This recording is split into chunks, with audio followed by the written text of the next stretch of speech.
अस्सलाम वालेकुम स्टूडेंट्स, क्या हाल चाल है। तो अभी हमने एक सवाल हाइलो मेथड से सॉल्व किया। ये भी उसी की कंटिन्यूएशन है, यानी कि इसमें भी हम बेसिक हाइलो मेथड की बात कर रहे हैं और हाइलो मेथड की बहुत ट्रिकी और टेक्निकल चीज़ें भी आपसे पूछी जा सकती हैं।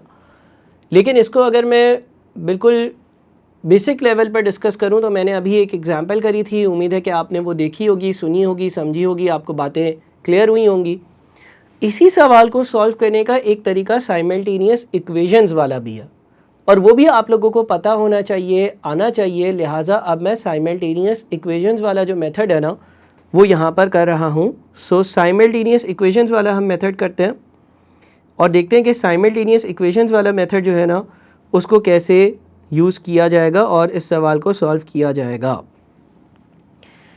देखिए, सवाल वही है कि जनवरी में 4 यूनिट्स का खर्चा 300, फरवरी के 7 यूनिट्स का खर्चा 375। आपको बताना है कि इसमें फ़िक्स्ड अमाउंट लाइन रेंट का कितना है और पर यूनिट चार्ज कितना है। आप क्या करेंगे, लाइन रेंट जो है आप एज्यूम कर लें कि वो है x। अच्छा, आपको पता है कि लाइन रेंट जो है वो फिक्स कॉस्ट है, आप एज्यूम कर लें कि वो है x। और जो पर यूनिट वैल्यू है, जो पर यूनिट वैल्यू है यानी कि पर यूनिट चार्ज है वो y है, which is variable cost per unit. ठीक है, और आप दो इक्वेशंस बना लें। अच्छा, आपको ये मालूम होगा कि जो मेरी टोटल कॉस्ट होती है, total cost is equals to fixed cost plus variable cost per unit multiplied by number of units. ठीक है, जो टोटल कॉस्ट है, टोटल सेमी वेरिएबल कॉस्ट में एक हिस्सा फिक्स्ड होता है और एक हिस्सा वेरिएबल होता है। ये वाला हिस्सा आपका फिक्स्ड है और ये वाला हिस्सा आपका वेरिएबल है। और वेरिएबल कॉस्ट कैसे कैलकुलेट होती है, variable cost per unit multiplied by number of units है। सो आप क्या कर सकते हो, आप अपने पास दो इक्वेशंस बनाओ। पहली इक्वेशन जो होगी आपकी वो होगी टोटल कॉस्ट यानी कि 300। मैं जनवरी की इक्वेशन सबसे पहले बना रहा हूँ। टोटल कॉस्ट यानी कि 300 is equals to fix cost. हम एज्यूम कर रहे हैं कि फिक्स कॉस्ट जो है वो है x प्लस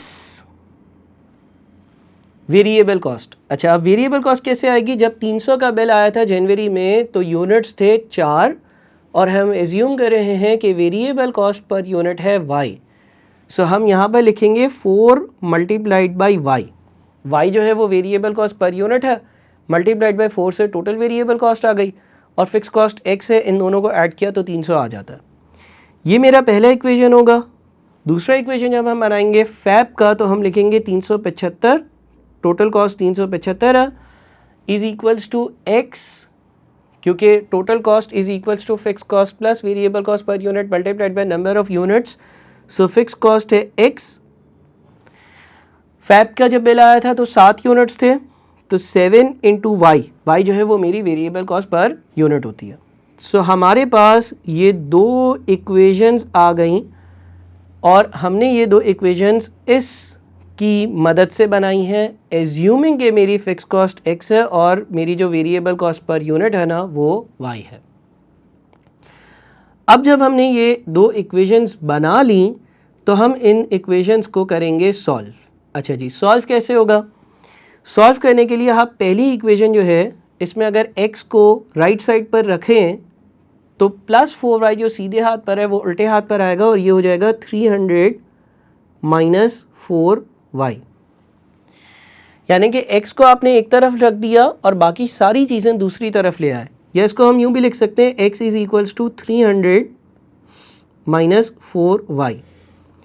ये x is equals to 300 minus 4y मैंने अपनी पहली इक्वेशन से निकाला है। अब इसको मैं दूसरी वाली इक्वेशन में सब्स्टिट्यूट कर दूंगा।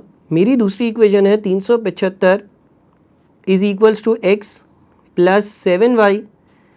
मैं x की जगह लिख दूंगा 300 माइनस 4y, तो ये बन जाएगा 375 is equals to 300 minus 4y plus 7y।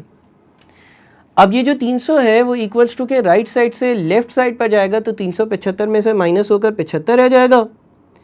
और इक्वल्स टू के सीधे हाथ पर -4y और +7y जब नेट होगा तो 3y रह जाएगा।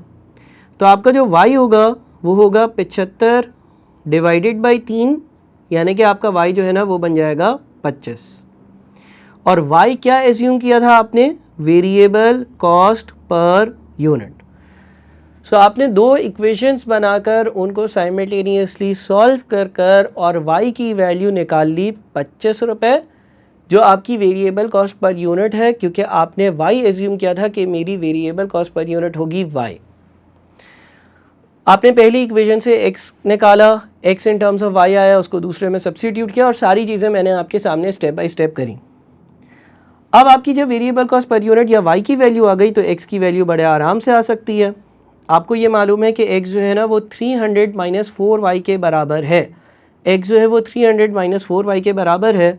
देयरफॉर आपने लिखा x is equals to 300 - 4y, x is equals to 300 - 4 × 25, x is equals to 300 - 100, x is equals to 200।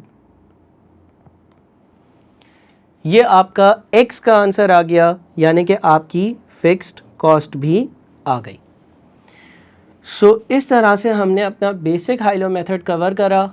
Number 1, आप change in cost divided by change in unit से वेरिएबल कॉस्ट निकालें और फिर टोटल कॉस्ट में से variable minus कर fix निकालें, जो हमने पिछले लेसन में डिस्कस किया। नंबर 2, आप साइमल्टेनियस इक्वेशंस को सॉल्व करें। इसके बहुत सारे कॉम्प्लेक्स केसेस भी हैं जो हम वक्त के साथ साथ डिस्कस करेंगे।